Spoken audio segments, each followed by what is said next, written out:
Assalamualaikum warahmatullahi wabarakatuh. Kami dari kelompok 14 ingin mempresentasikan materi pada mata kuliah Teori Akuntansi dengan materi yang berjudul Emerging Issues in Accounting and Audit.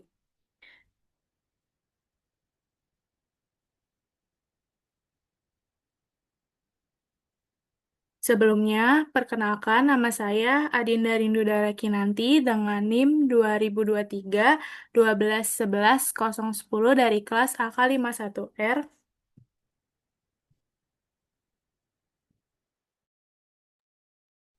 Saya Najwa Suhaila dengan NIM 2023 12 11 016 dari kelas AK 51R.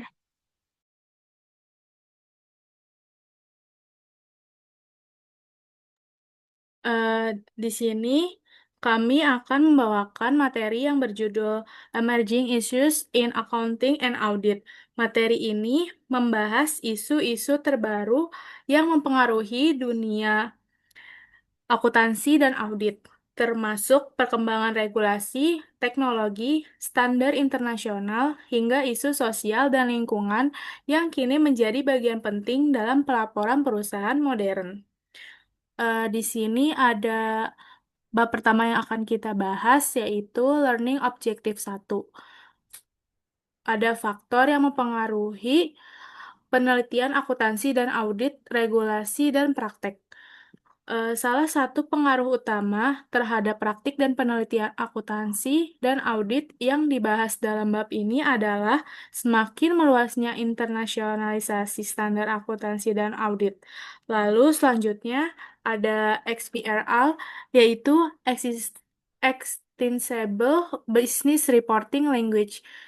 XBRL ini merupakan inovasi teknologi pelaporan keuangan yang memungkinkan data keuangan disajikan secara interaktif, akurat, dan mudah diakses.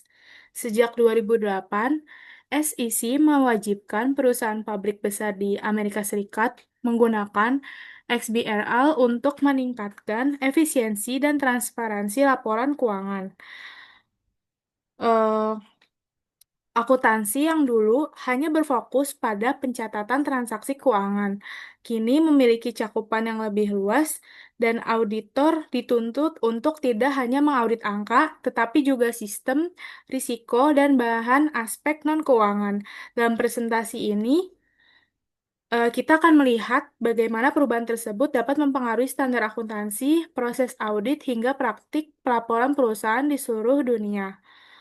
Pada learning objektif yang pertama ini mengajak kita untuk memahami bagaimana internasionalisasi standar akuntansi dan audit semakin mempengaruhi praktik di seluruh dunia. Di era global, perusahaan tidak lagi beroperasi hanya di satu negara. Investor berasal dari berbagai belahan dunia dan membutuhkan laporan keuangan yang bisa dipahami secara universal. Inilah mengapa konvergasi standar seperti IFRS menjadi kebutuhan penting. Standar yang konsisten akan memudahkan perbandingan kinerja antar perusahaan global dan meningkatkan transparansi. Kita juga dapat melihat bagaimana faktor teknologi, regulasi, dan krisis ekonomi mempengaruhi perubahan standar tersebut. Lalu, di sini ada lanjutan dari learning objektif yang pertama yang sudah dibahas. Ada melalui sistem ini, data keuangan dapat diakses secara luas melalui database publik atau EDGAR, sehingga memudahkan analisis dan investor dalam menilai kinerja perusahaan, termasuk perusahaan kecil. Namun, penerapan XBRL juga menimbulkan tantangan baru terkait hilangnya fleksibilitas dalam pengelompokan data dan redefinisi konsep materialitas dalam pelaporan. Para peneliti seperti HK dan Plumley menegaskan perlunya riset lanjutan untuk menilai dampak XBRL terhadap akuntansi, pelaporan, dan audit keuangan di masa depan. Selanjutnya ada penjelasan tambahan. Pada slide ini menekankan bahwa perubahan dalam akuntansi tidak tidak terjadi secara kebetulan saja. Lalu ada tiga elemen besar yang harus saling mempengaruhi. Yang pertama ada penelitian akademik yang membuka wawasan baru yang memberikan bukti tentang apa yang efektif dan tidak efektif. Lalu yang kedua ada regulasi yang dibuat pemerintah atau lembaga pengatur untuk mengawasi praktik akuntansi. Yang terakhir ada praktik bisnis yang menjadi ujian nyata apakah standar bisa diterapkan di lapangan atau tidak. Dari ketiga hal ini dapat kita simpulkan bahwa hal ini dapat membentuk lingkaran besar yang menentukan arah perkembangan akuntansi dan audit di seluruh dunia.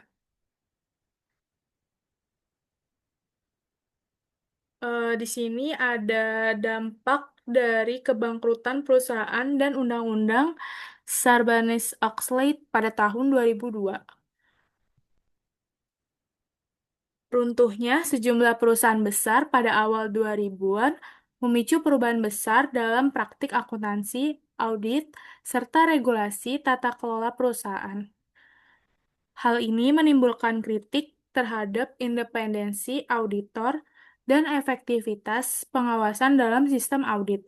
Sebagai respon, Amerika Serikat memberlakukan Sarbanes-Oxley Act atau SOX pada tahun 2002 untuk memperkuat akuntabilitas dan keandalan laporan keuangan. Lalu, sebelum SOX, sistem peninjauan antar firma audit yang dikelola oleh ISPA dinilai kurang ketat dan tidak efektif mendeteksi kelemahan audit. Setelah XOX diberlakukan, pengawasan dilakukan oleh Public Company Accounting Oversight Board atau PCAOB yang lebih independen. Meskipun beberapa pihak menilai perubahan ini tidak sepenuhnya meningkatkan kualitas audit, bukti menunjukkan adanya peningkatan transparansi dan disiplin pengawasan. Lalu ada penjelasan yang lebih luas lagi terkait dampak dari kebangkrutan perusahaan dan undang Sarbanes-Oxley ini, yaitu eh, XBRL atau Extensible Business Reporting Language adalah salah satu inovasi terbesar dalam laporan keuangan modern. XBRL mengubah laporan keuangan dari dokumen statis menjadi data digital yang bisa diproses otomatis. Misalnya, data dari sebuah laporan keuangan bisa langsung dimasukkan ke dalam software analisis tanpa harus diketik ulang. Hal ini membantu investor, analisis, dan regulator untuk dengan cepat membandingkan data antar perusahaan. XBRL ini sendiri juga membantu mengurangi kesalahan manusia, meningkatkan efisiensi, serta mempercepat proses pelaporan. Lalu selanjutnya ada lanjutan dari dampak kebangkrutan perusahaan dan Undang-Undang Sarbanes-Oxley pada tahun 2002 ini, bahwa SOX juga melarang auditor untuk memberikan jasa konsultasi kepada klien auditnya untuk menjaga independensi dan menghindari konflik kepentingan. Larangan ini muncul karena adanya tuduhan bahwa ketergantungan auditor terhadap pendapatan jasa konsultasi mengurangi objektivitas audit. Penelitian awal mendukung efektivitas larangan tersebut dalam memperkuat independensi auditor. Selanjutnya, secara keseluruhan, meskipun efektivitas XOX masih diperdebatkan, undang-undang ini menandai perubahan penting dalam praktik audit modern, yang menegaskan bahwa peran auditor dalam menjaga kepentingan publik terhadap terhadap laporan keuangan dan tata kelola perusahaan. Lalu ada penjelasan lebih lengkap lagi, seperti XBRL memungkinkan informasi keuangan dapat dipublikasikan ke database besar seperti Edgar milik SEC. Dalam sistem ini, data dapat diunduh oleh siapapun dari investor profesional hingga akademisi. Bahkan, perusahaan kecil ikut merasakan manfaatnya. karena data mereka bisa dianalisis dengan mudah oleh berbagai pihak. Namun, terkait dengan implementasi XBRL ini sendiri pun juga tidak bisa bebas dari masalah. Pasti ada saja masalah yang muncul, contohnya struktur data yang perlu terstandarisasi dapat mengurangi fleksibilitas penyajian laporan. Selain itu juga ada definisi materialitas bisa menjadi berubah karena informasi menjadi terperinci dan transparan.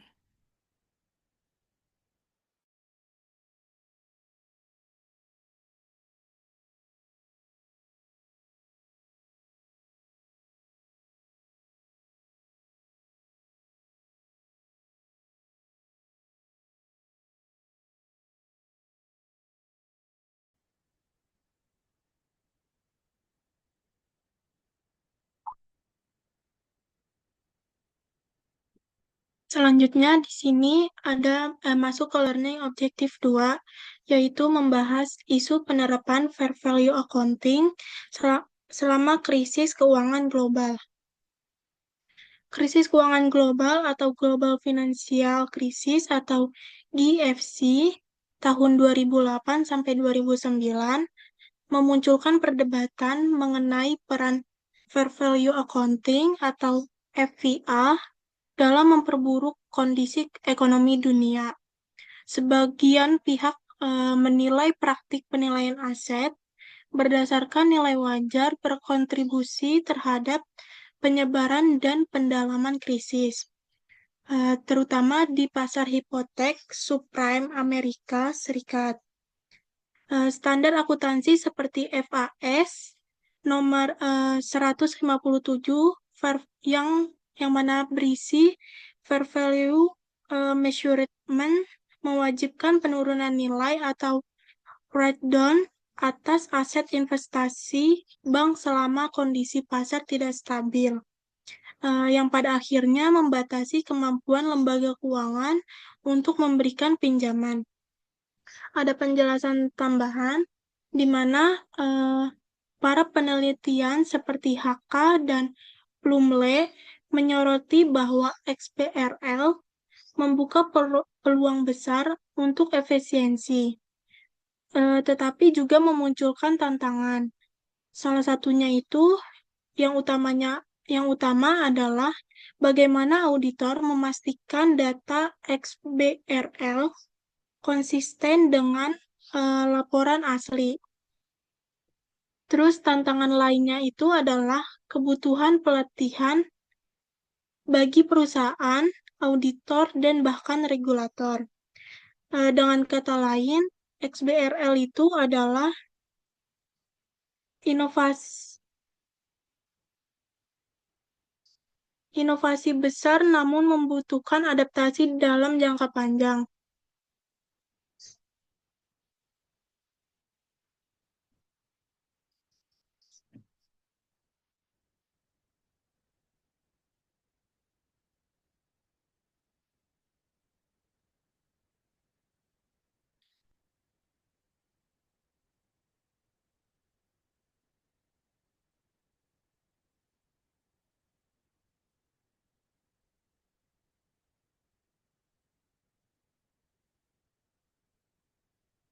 Next.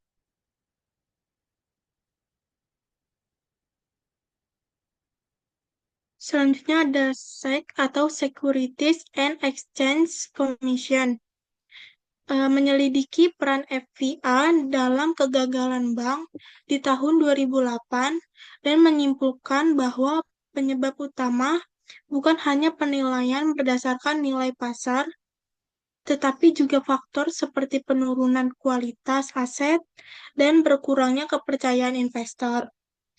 Meskipun demikian, beberapa ahli menilai bahwa mark-to-market accounting justru meningkatkan transparansi karena mencerminkan kondisi ekonomi sebenarnya. Eh, Pada awal tahun 2000-an adalah masa yang penuh guncangan bagi dunia bisnis dan akuntansi.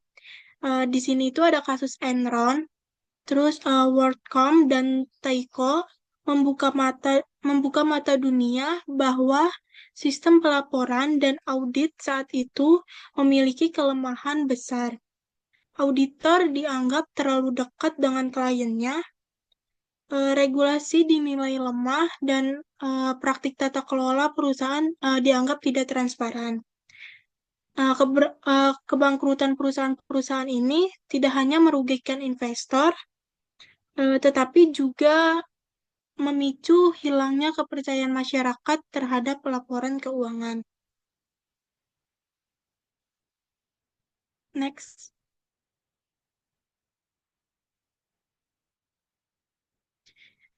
Di sini masih kelanjutannya. SEC kemudian mengeluarkan 8 rekomendasi untuk memperbaiki penerapan FIA, termasuk perlunya eh, termasuk SEC kemudian mengeluarkan 8 rekomendasi untuk memperbaiki penerapan FIA, termasuk perlunya pedoman tambahan untuk pasar yang tidak likuid, serta penegasan perbedaan antara IFRS dan US GAAP dalam penerapan nilai wajar. Perbedaan utama terdapat pada penggunaan harga keluar atau exit price dalam SFAS 157.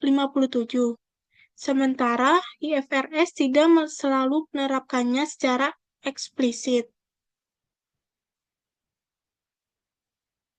Secara keseluruhan, perdebatan ini menunjukkan pentingnya keseimbangan antara transparansi pelaporan dan stabilitas keuangan dalam penerapan fair value accounting di masa krisis. Eh, Namun, SEC itu melakukan studi mendalam dan menemukan bahwa FIA tidak sepenuhnya menjadi penyebab krisis. Ada faktor lain seperti jatuhnya kualitas kredit, praktik hipotek beresiko tinggi, dan hilangnya kepercayaan investor memiliki dampak yang jauh lebih besar.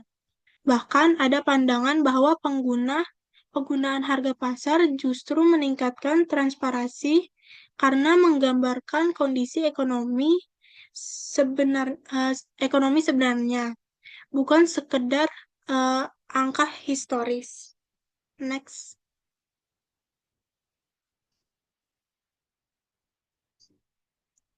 Di sini ada reaction by standard set trace.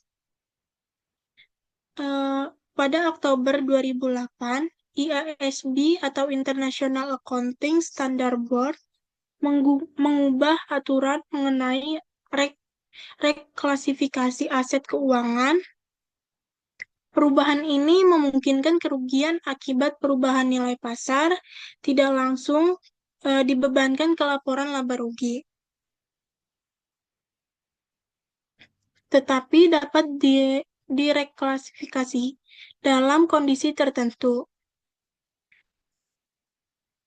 Sebelumnya, standar internasional mewajibkan kerugian tersebut diakui melalui laporan laba rugi atau mark-to-market loss. Namun, aturan baru juga mewajibkan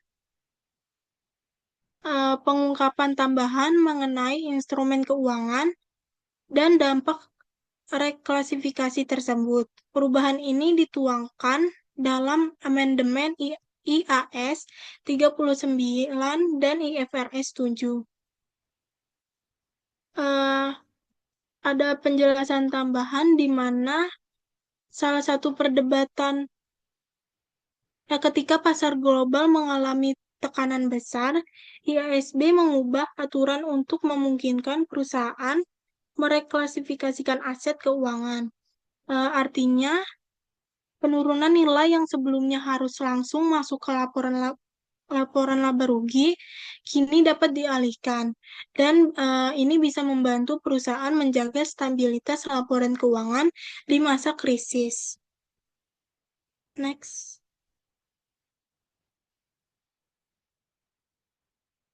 Selanjutnya di sini masih nyambung reaction by standard setres. Ketua IASB yaitu Sir David Twedie menyatakan bahwa perubahan tersebut terjadi di bawah tekanan politik dari pihak Eropa yang meminta agar standar disesuaikan dengan kepentingan bank-bank Eropa. Salah satu contohnya adalah Deutsche Bank, yang setelah perubahan aturan ini berhasil mengurangi Wharton dan menghasilkan laba sebelum pajak secara mengejutkan pada tahun 2008. Eh, Selanjutnya, eh, G2, dampaknya itu nilai saham Deutsche Bank meningkat hampir 19% pada hari pengumuman laba tersebut. Hal ini menimbulkan dugaan bahwa pasar mungkin tertipu oleh perubahan akuntansi tersebut. Akibatnya, kredibilitas IASB dipertanyakan dan muncul tekanan terhadap konvergensi antara US GAAP dan IFRS. Selanjutnya itu G20 mengadakan pertemuan pada November 2008 dan Maret 2009 membahas krisis keuangan global. Mereka memberikan rekomendasi tentang regulasi pasar keuangan, termasuk standar akuntansi, penurunan nilai aset, serta akuntansi untuk item of balance sheet. IASB dan FASB kemudian menyesuaikan aturan, termasuk memberikan fleksibilitas bagi bank untuk menilai aset berdasarkan pertimbangan sendiri, bukan hanya nilai pasar. Ketika pasar global itu mengalami tekanan besar, IASB mengubah aturan untuk memungkinkan perusahaan. Perubahan standar tersebut tidak lepas dari tekanan politik, terutama dari Uni Eropa yang ingin melindungi bank-bank mereka dari Wharton yang berlebihan. Contohnya itu adalah Deutsche Bank yang berhasil mencatat laba mengejutkan setelah adanya perubahan aturan, yang membuat banyak investor bertanya apakah ini mencerminkan kondisi sebenarnya atau hanya hasil perubahan akuntansi.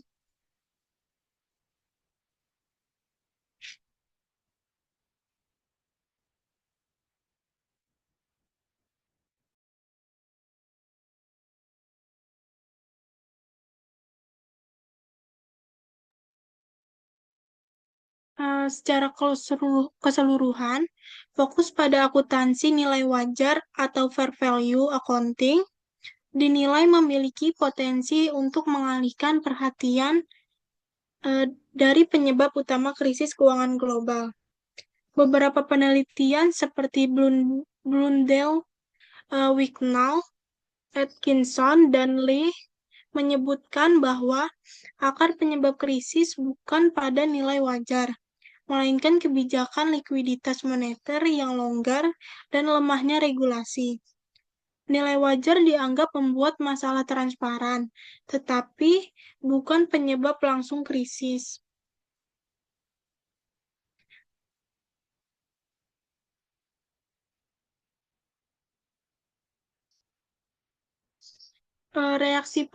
Penjelasan tambahannya itu, reaksi pasar yang sangat positif setelah perubahan ini menunjukkan bahwa akuntansi memiliki perubahan pengaruh besar terhadap persepsi pasar. Namun hal ini juga menimbulkan kekhawatiran bahwa pasar mungkin ditenangkan secara sementara oleh aturan akuntansi, bukan oleh perbaikan kondisi fundamental. Terus kontroversi ini memperlihatkan bahwa standar akuntansi bisa dipengaruhi oleh faktor ekonomi dan politik.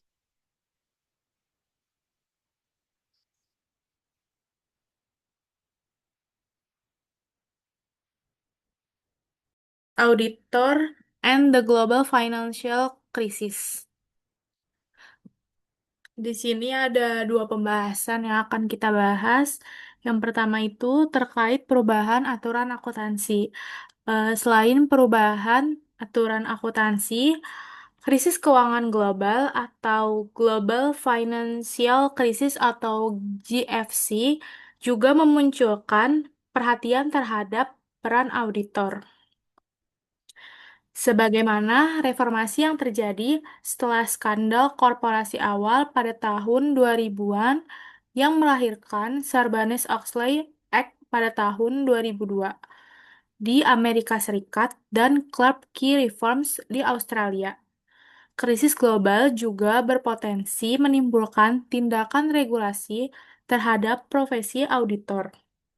Lalu selanjutnya, penelitian oleh Sika menunjukkan bahwa sebanyak 28 bank terjadi bermasalah di Amerika Serikat, Inggris, dan di negara Eropa lainnya.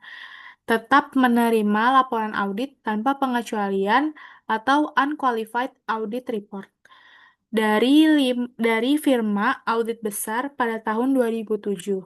Meskipun beberapa di antaranya memiliki masalah signifikan yang disebutkan dalam catatan laporan keuangan atau CLK. Hal ini memunculkan pertanyaan mengenai efektivitas audit dan sejauh mana auditor mampu menilai risiko aset dalam neraca bank sebelum krisis terjadi. Di sini saya akan menjelaskan terkait penjelasan tambahannya, yaitu sebelum krisis ini meledak dan terjadi, banyak bank yang akhirnya bangkrut, tetapi justru menerima opini wajar tanpa pengecualian atau unqualified audit report. Hal ini menjadi sorotan besar karena menimbulkan pertanyaan, apakah auditor ini benar-benar mampu mendeteksi risiko sistematik yang tersembunyi pada laporan keuangan bank atau tidak. Selanjutnya, di sini saya akan membahas tentang auditors and the global financial crisis, sebagaimana lanjutan dari slide sebelumnya. Di sini ada dua permasalahan. Yang pertama ada tentang profesi akuntansi. Sebagai respons, profesi akuntansi dan lembaga pengatur audit di berbagai negara mulai mengeluarkan pedoman dan buletin panduan bagi akuntan serta direktur perusahaan untuk menghadapi masa krisis. Misalnya, Auditing Practices Board atau APB di Inggris menerbitkan buletin pada bulan Desember pada tahun 2008 mengenai evaluasi going concern, pengungkapan risiko, serta dampaknya terhadap laporan audit. Pedoman serupa juga dikeluarkan oleh Canadian Institute of Chartered Accountants dan The Institute of Chartered Accountants in England and Wales. Lalu, eh, publikasi tersebut menekankan pentingnya auditor dalam mengurangi nilai aset, mengevaluasi rencana manajemen untuk mengurangi risiko kelangsungan usaha, going concern, serta memperhatikan isu likuiditas selama resesi yang diperkirakan terjadi. Selain itu, ditekankan pula pentingnya standar etika auditor, terutama ketika menghadapi tekanan dari manajemen untuk menghindari pengungkapan negatif atau penurunan nilai aset atau write-down. Lalu selanjutnya, analisis peran auditor dalam krisis keuangan global menunjukkan bahwa isu ini masih relevan dan akan terus menjadi fokus dalam waktu terdekat. Penjelasan tambahannya itu sebagai respons berbagai lembaga audit seperti APB Inggris dan Cika Kanada mengeluarkan pedoman baru. Auditor diminta untuk lebih teliti dalam menilai going concern, risiko likuiditas, dan penilaian aset. Lalu, dengan pedoman-pedoman yang sudah diberikan ini, para auditor diharapkan untuk lebih krisis dan profesional dalam menghadapi kondisi krisis. Lalu selanjutnya Hmm,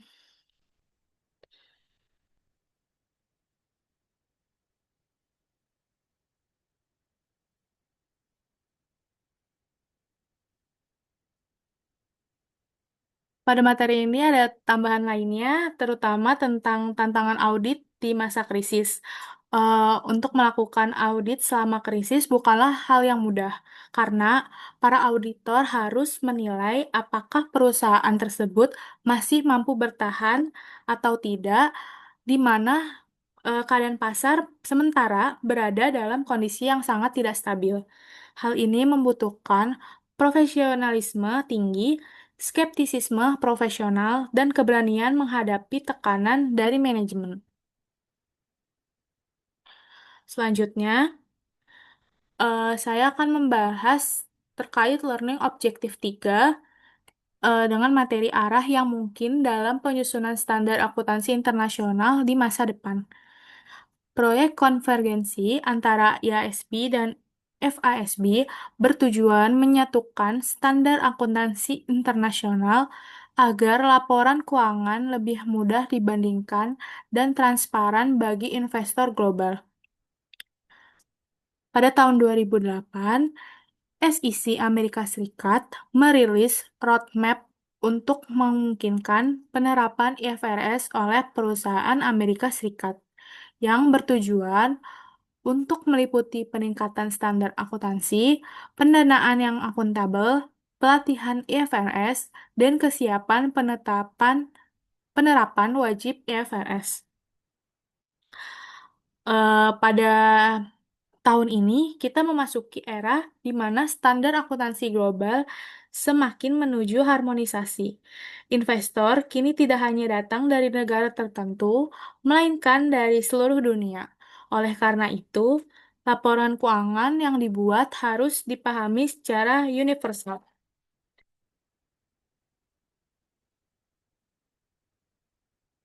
Lalu ada tambahan berikutnya terkait dengan learning objektif ketiga, di mana pada tahun 2008 ini sendiri, SEC Amerika Serikat bahkan mempertimbangkan penerapan IFRS untuk perusahaan di Amerika Serikat. Ini menunjukkan tingginya urgensi untuk memiliki satu standar global yang dapat menjadi jembatan di pasar modal pada seluruh dunia.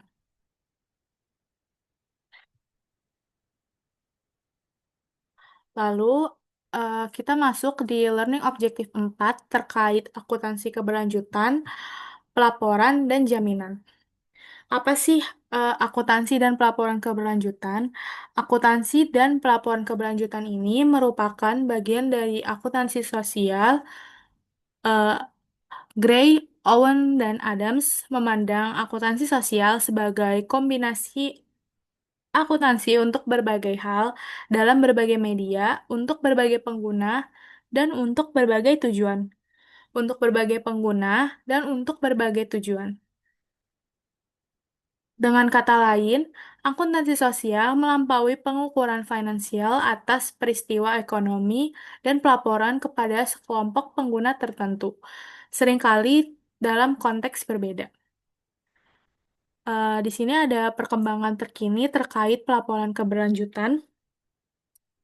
Pelaporan keberlanjutan atau sustainability reporting menjadi bagian penting dalam akuntansi modern karena tidak hanya menyoroti aspek keuangan, tetapi juga tanggung jawab sosial dan lingkungan perusahaan. Melalui pedoman Global Reporting Initiative atau GRI, perusahaan melaporkan kinerja ekonomi, sosial, dan lingkungan. Untuk meningkatkan transparansi dan kepercayaan publik. Perkembangan ini juga dipengaruhi oleh adanya perdagangan izin emisi atau EU ETS yang mewajibkan perusahaan melaporkan dan mengakui emisi gas rumah kaca dalam pelaporan keuangan. Isu perubahan iklim ini turut mempengaruhi penilaian aset, risiko, dan pengungkapan keuangan, termasuk kewajiban bagi perusahaan asuransi untuk melaporkan dampak perubahan iklim terhadap bisnis mereka. Lalu ada penjelasan tambahan terkait dengan learning objective 4 ini, yang di mana akuntansi keberlanjutan memperluas akuntansi ke arah sosial dan lingkungan. Artinya, akuntansi tidak hanya mengukur profit, tetapi juga dampak perusahaan terhadap masyarakat dan lingkungan.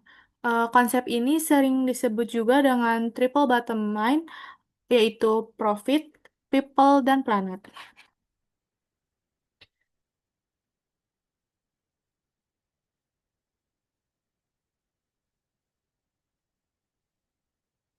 Lalu, masih seputar perkembangan pelaporan keberlanjutan. Pelaporan keberlanjutan kini banyak menggunakan standar seperti GRI. Lalu tidak hanya itu, isu-isu seperti emisi gas rumah kaca, risiko perubahan iklim, dan perdagangan emisi turut menjadi bagian dari laporan keuangan. Perusahaan semakin dituntut menunjukkan bukan hanya kinerja finansial saja, tetapi juga ditanggung jawab sosial dan lingkungan mereka.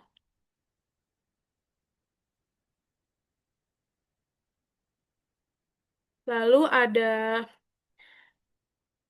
pendekatan akuntansi untuk EU ITS, Emission Trading System.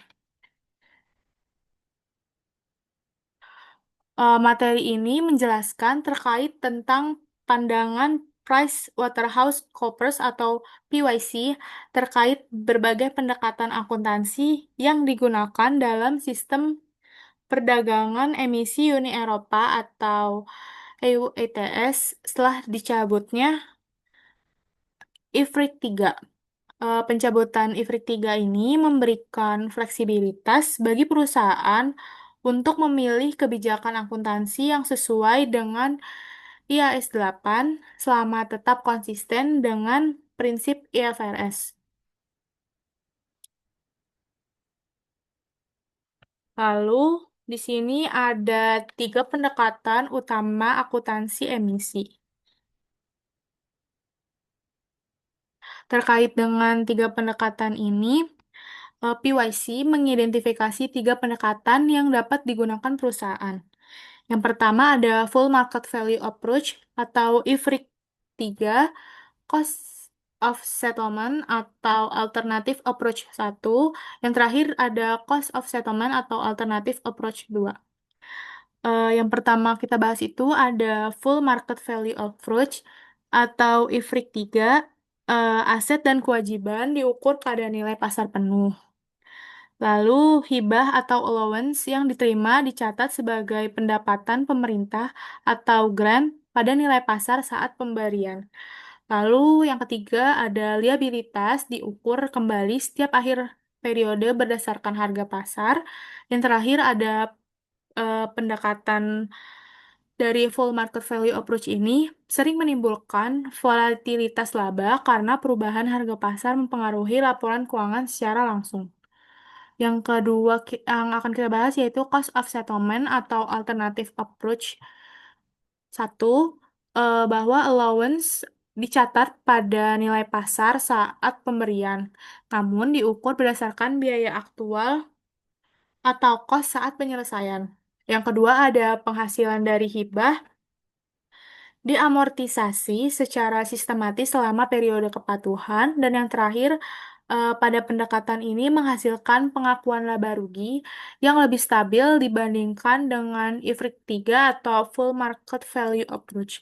Yang terakhir ada Cost of Settlement atau Alternative Approach 2, bahwa allowance yang diberikan dicatat sebagai nilai nominal atau seringkali nol. Lalu tidak ada pengakuan pendapatan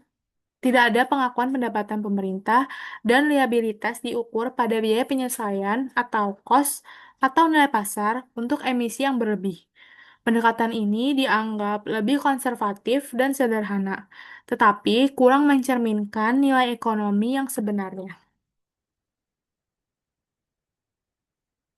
Lalu di sini kita akan membahas contoh kasus. Contoh kasus dari tiga pendekatan utama yang tadi sebelumnya yang sudah saya bahas, di mana kasusnya itu terdapat tiga perusahaan, yaitu perusahaan A, B, dan C. Tiga perusahaan ini menerima 150 allowance pada harga grand di 20 harganya. Dan harga pasar akhir tahun naik menjadi 25. Eh, Lalu kebutuhan allowance untuk emisi adalah 200 unit. Untuk hasil dari kasus ini, perusahaan A atau alternatif satu dan perusahaan B alternatif 2 memiliki hasil laba rugi yang sama atau net result yaitu 1.250 pound sterling, tetapi posisi neracanya itu berbeda. Sedangkan pada perusahaan C atau dia menggunakan IFRIC 3 menunjukkan hasil dan raca yang lebih volatil dengan net result yaitu minus 2.000 pound sterling karena seluruh aset kewajiban diukur ulang pada nilai pasar. Kesimpulan dan analisis yang dapat kita ambil dari kasus ketiga perusahaan ini, terdapat perbedaan utama antara pendekatan terletak pada kapan dan bagaimana pengakuan nilai wajar serta pendapatan hibah dilakukan. Pada IFRIC 3 itu menimbulkan ketidakcocokan waktu pengakuan atau timing mismatch antara pendapatan hibah dan beban emisi. Namun, di alternatif satu dan 2 dianggap lebih praktis dan mengurangi fluktuasi laba akibat perubahan harga pasar di allowance. Yang terakhir ada pemilihan metode. Dia berpengaruh signifikan terhadap laporan laba rugi, neraca, dan stabilitas keuangan perusahaan, terutama jika periode pelaporan tidak bersamaan dengan periode kepatuhan emisi.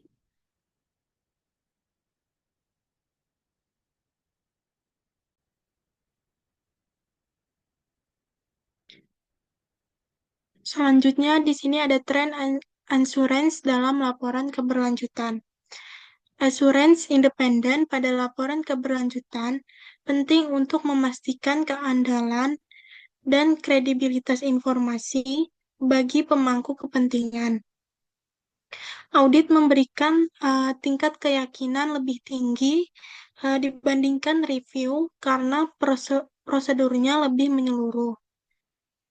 Menurut survei KPMG, penerapan asuransi pada laporan tanggung jawab sosial mengalami peningkatan dari 30% pada tahun 2002 menjadi 40% pada tahun 2008. Dan sekitar 56% perusahaan besar di dunia atau G250 sudah melibatkan pihak ketiga. Namun, sebagian perusahaan masih masih belum menerapkannya, meski isu-isu greenwashing makin mendapat perhatian publik. Negara-negara Eropa dan Skandinavia seperti Prancis, Inggris, Denmark, dan Swedia lebih maju penerapan insurance dibandingkan Amerika Utara karena dukungan regulasi dan kesadaran lingkungan yang lebih tinggi. Di Amerika Serikat, penerapan insurance juga meningkat dari 2% pada tahun 2002 menjadi 14% pada tahun 2008. Dipengaruhi oleh dorongan kelompok lingkungan dan inisiatif global seperti Ceres dan CDP. Secara keseluruhan, tren ini menunjukkan meningkatnya komitmen perusahaan terhadap transparansi, akuntabilitas, dan pelaporan berkelanjutan. Ada penjelasan tambahan, yaitu di slide ini melihat bagaimana tren insurance dalam laporan keberlanjutan berkembang secara global. Peningkatan penggunaan insurance menunjukkan bahwa perusahaan semakin menyadari bahwa laporan keberlanjutan bukan hanya sekedar formalitas, tetapi menjadi alat penting untuk menjaga kepercayaan investor, regulator, dan publik. Di negara-negara Eropa sebagai pelapor karena mereka memiliki regulasi lingkungan yang ketat dan budaya keberlanjutan yang kuat. Nah, sementara itu, peningkatan signifikan di Amerika Serikat menunjukkan bahwa pasar internasional mulai bergerak ke arah yang sama. Eh, jadi hal ini membuktikan bahwa tanggung jawab sosial perusahaan kini bukan hanya tentang melaporkan aktivitas, tetapi juga memastikan bahwa laporan tersebut benar, akurat, dan bisa dipertanggungjawabkan. Jadi ansurans hadir sebagai bentuk jaminan kualitas, sehingga perusahaan tidak dapat menyembunyikan atau melebih-lebihkan performa keberlanjutannya. Next.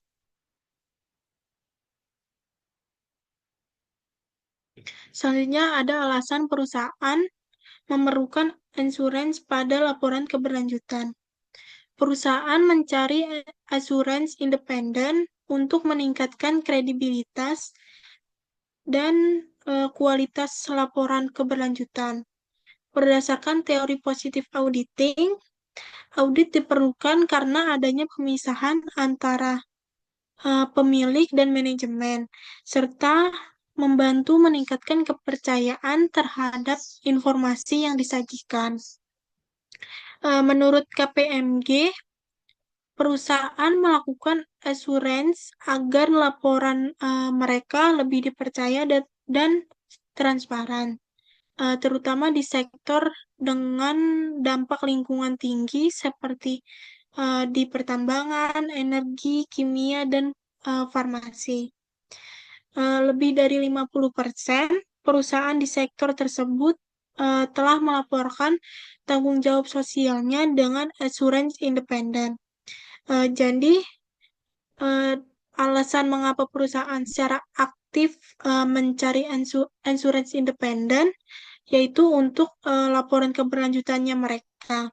Pada dasarnya, keberadaan asuransi membantu mengurangi kesenjangan antara pemilik dan manajemen, sehingga informasi yang disampaikan oleh perusahaan dapat dipercaya oleh berbagai pihak.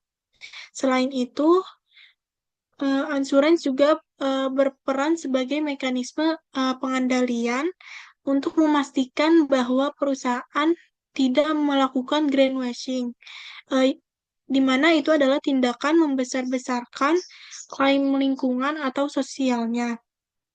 Industri-industri yang memiliki dampak lingkungan besar umumnya menjadi yang paling membutuhkan asuransi, karena laporan keberlanjutannya mereka berhubungan langsung dengan persepsi publik dan kelangsungan operasional perusahaan. Dengan kata lain, asuransi itu bukan hanya soal kualitas laporan, tetapi juga strategi reputasi dan tata kelola perusahaan. Next. Selanjutnya, Sustainability Assurance Standard. Standar audit laporan keuangan sudah diatur secara luas oleh IASB melalui International Auditing Standard. Namun, pedoman khusus untuk laporan keberlanjutan atau Sustainability Report masih terbatas. ISAE 3000 dan AA 1000 AS memberi panduan umum, tetapi belum membahas isu spesifik seperti emisi karbon.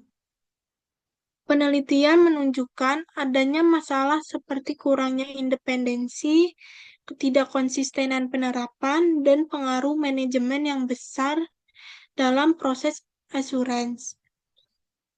Untuk mengatasinya, IAASB sedang mengembangkan standar baru guna meningkatkan kualitas dan konsisten insurance atas laporan keberlanjutan, serta membantu auditor dalam menilai informasi emisi karbon. Terus kesimpulannya itu masih terdapat banyak tantangan dalam penerapan standar assurance untuk laporan keberlanjutan, termasuk keterbatasan pedoman dan masalah independensinya. Upaya IAASB untuk mengembangkan standar baru diharapkan dapat memperkuat kredibilitas dan kualitas assurance atas laporan keberlanjutan di masa depan. Ada tambahan penjelasan, yaitu di mana tantangan besar dalam penerapan standar insurance untuk laporan keberlanjutan, meski standar audit keuangan telah matang, standar untuk informasi keberlanjutan masih berkembang dan seringkali belum cukup memadai untuk isu-isu teknis seperti pada emisi karbon atau dampak lingkungan lainnya. Eh, Ketidakkonsistenan standar, perbedaan praktik antar negara, dan potensi konflik kepentingan auditor menjadi hambatan utama dalam menciptakan insurance yang dimana benar-benar berkualitas. Oleh karena itu, IAASB sedang mendorong pengembangan standar baru agar auditor memiliki pedoman yang lebih jelas, lebih rinci, dan lebih relevan dengan kebutuhan pelaporan keberlanjutan. Pengembangan standar ini sangat penting bukan hanya untuk auditor, tetapi juga bagi perusahaan dan investor yang membutuhkan informasi keberlanjutan yang kredibel, dapat diperbandingkan dan bisa diandalkan dalam pengambilan keputusannya. Next. Selanjutnya kita masuk ke learning objektif 5, yaitu masalah akuntansi dan pelaporan non-keuangan lainnya. Bagian ini membahas arah pengembangan standar akuntansi dan audit internasional yang saat ini eh, difokuskan difokuskan oleh IASB atau International Accounting Standard Board dan IASB. Beberapa proyek audit dipengaruhi oleh perkembangan standar akuntansi seperti audit atas nilai wajar atau fair value dalam laporan keuangan. Selain itu, akuntansi juga mulai berkembang ke arah isu non-keuangan, yaitu bidang di luar akuntansi tradisional. Salah satunya adalah akuntansi air atau water accounting yang menerapkan konsep akuntansi seperti pengukuran, pencatatan, dan pelaporan terhadap sumber daya air. Hal ini menunjukkan perluasan peran akuntansi dalam mendukung keberlanjutan dan pengelolaan sumber daya. Eh, di mana standar akuntansi itu dan audit internasional oleh IASB dan IAASB termasuk proyek audit atas nilai wajar. Di sisi lain, juga akuntansi kini berkembang ke isu non-keuangan seperti akuntansi air atau water accounting. Akuntansi ini menerapkan konsep akuntansi yang dimana menunjukkan peran akuntansi yang meluas dalam mendukung keberlanjutan dan pengelolaan sumber daya alam. Next.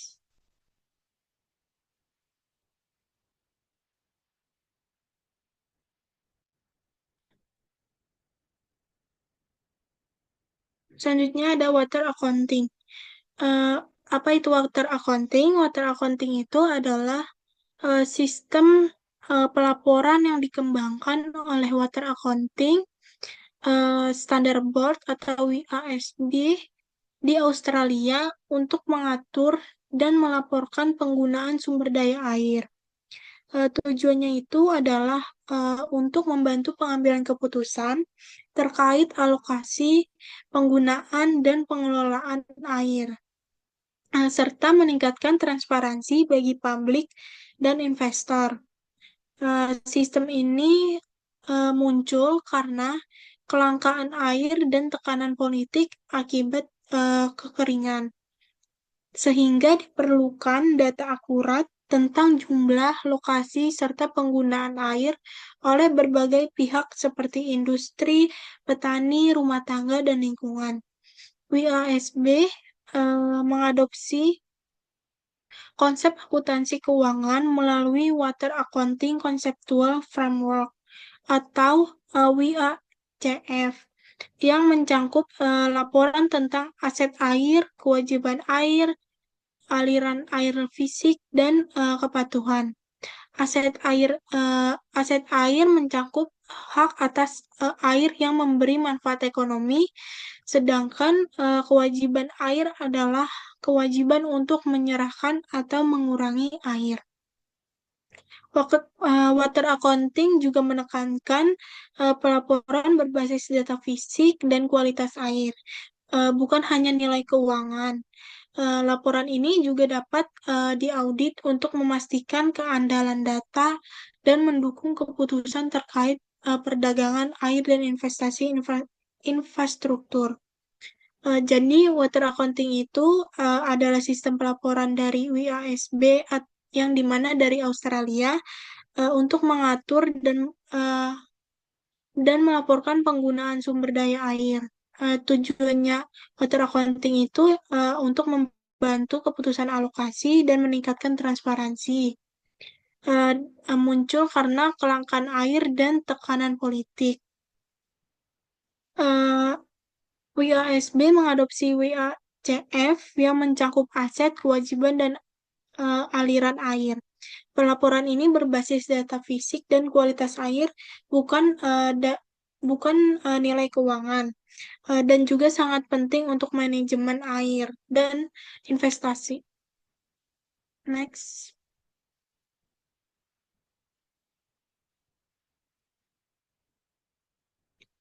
Selanjutnya ada water accounting versus greenhouse gas emission accounting.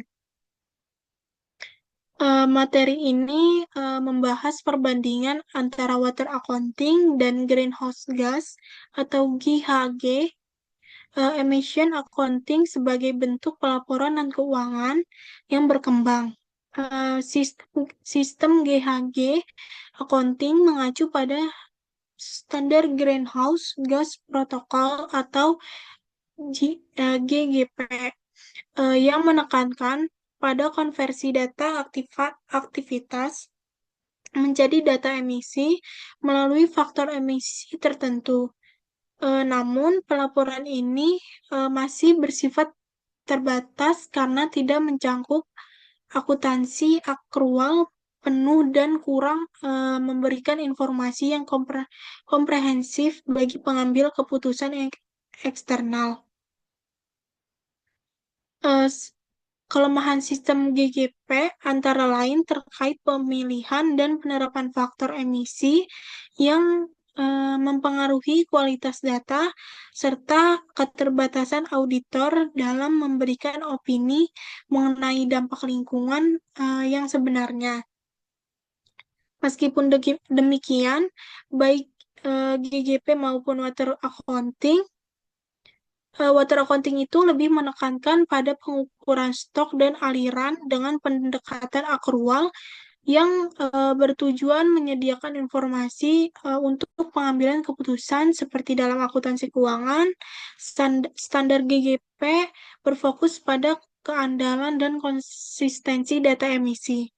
Sementara water accounting itu bertujuan untuk menciptakan pelaporan yang lebih akurat dan relevan untuk manajemen sumber daya air.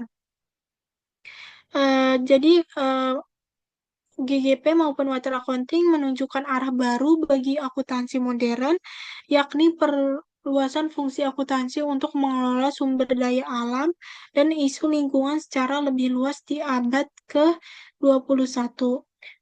Jadi, Water Accounting dan GGP, GGV itu berfokus pada konversi data aktivitas menjadi data emisi, namun pelaporannya itu masih terbatas.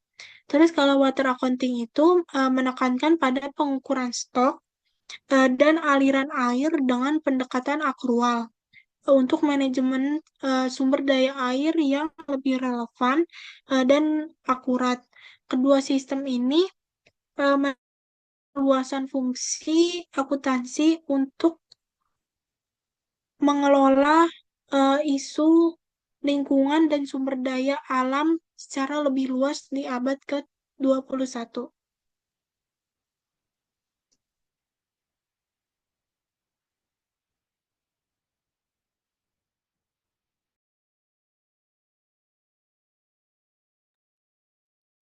Kesimpulan yang dapat kita ambil dari keseluruhan materi yang sudah kita bahas pada pada saat ini terkait materi dengan emerging issues in accounting and audit, dapat kita simpulkan bahwa materi ini menjelaskan berbagai isu baru yang mempengaruhi perkembangan akuntansi dan audit di dunia modern. Perubahan tersebut terutama muncul akibat globalisasi standar, krisis ekonomi, perkembangan teknologi, serta meningkatnya tuntutan transparansi dan keberlanjutan. Secara umum, ada 5 kelompok isu utama yang dibahas pada materi ini. Yang pertama, internasionalisasi standar akuntansi dan audit terkait globalisasi bisnis yang mendorong harmonisasi standar akuntansi di seluruh dunia. Selanjutnya, penggunaan XBRL sebagai inovasi teknologi pelaporan menjadi salah satu pendorong transparansi dan efisiensi. Namun, teknologi ini juga menimbulkan tantangan baru seperti hilangnya fleksibilitas pelaporan, dan perlunya redefinisi konsep materialitas. Yang kedua, ada dampak krisis dan regulasi baru terkait kebangkrutan perusahaan besar yang terjadi pada awal tahun 2000 yang memicu lahirnya Sarbanes-Oxley Act atau SOX 2002 yang memperkuat pengawasan, independensi auditor, dan kualitas laporan keuangan. Meskipun efektivitasnya diperdebatkan, namun XOX dianggap sebagai tonggak penting reformasi audit modern. Yang ketiga ada fair value accounting di area krisis keuangan global pada tahun 2008. Tentang fair value accounting atau FVA menjadi isu panas karena dianggap memperburuk krisis. Namun, otoritas seperti SEC menilai bahwa fair value accounting bukan menjadi penyebab utama, tetapi justru meningkatkan transparansi perbedaan penerapan antara US GAAP dan IFRS menunjukkan perlunya pedoman yang lebih konsisten, terutama saat pasar tidak likuid. Lalu selanjutnya, yang keempat ada sustainability, reporting, dan assurance terkait pelaporan keberlanjutan yang menjadi kebutuhan penting perusahaan modern seiring meningkatnya tuntutan publik terhadap praktik bisnis yang bertanggung jawab. Perkembangan utamanya itu meliputi meluasnya penerapan GRI, meningkatkan kebutuhan asuransi independen atas laporan keberlanjutan, dan tantangan dalam standar asuransi seperti ISAE 3000 dan EE 1000 ES yang masih belum spesifik mengatur isu lingkungan yang kompleks. Namun, perusahaan membutuhkan asuransi untuk meningkatkan kredibilitas, terutama pada sektor dengan dampak lingkungan yang tertinggi. Yang terakhir ada perluasan akuntansi non-keuangan atau water accounting dan greenhouse gas emission accounting. Akuntansi modern tidak lagi terbatas pada data finansial, tapi water accounting dan greenhouse gas atau GHG accounting menjadi contoh penerapan akuntansi untuk isu lingkungan. Untuk water accounting ini sendiri berfokus pada stok dan aliran air untuk mendukung kebijakan alokasi dan transparansi sumber daya. Lalu untuk greenhouse gas emission accounting, mengukur emisi gas rumah kaca melalui protokol standar, meskipun masih terbatas karena tidak berbasis akrual penuh. Kedua sistem ini mencerminkan arah baru akuntansi menuju pengelolaan sumber daya alam dan pengungkapan dampak lingkungan. Dapat kita tarik kesimpulan utamanya, secara keseluruhan, akuntansi dan audit sedang mengalami transformasi besar sebagai respon terhadap globalisasi, krisis ekonomi, tekanan lingkungan, dan perkembangan teknologi.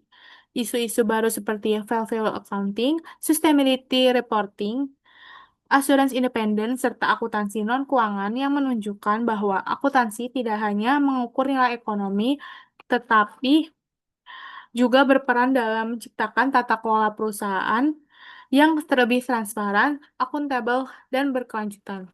Mungkin itu saja presentasi terkait materi ini yang sudah saya dan kerabat saya sampaikan. Mungkin kurang lebihnya mohon maaf. Wassalamualaikum warahmatullahi wabarakatuh.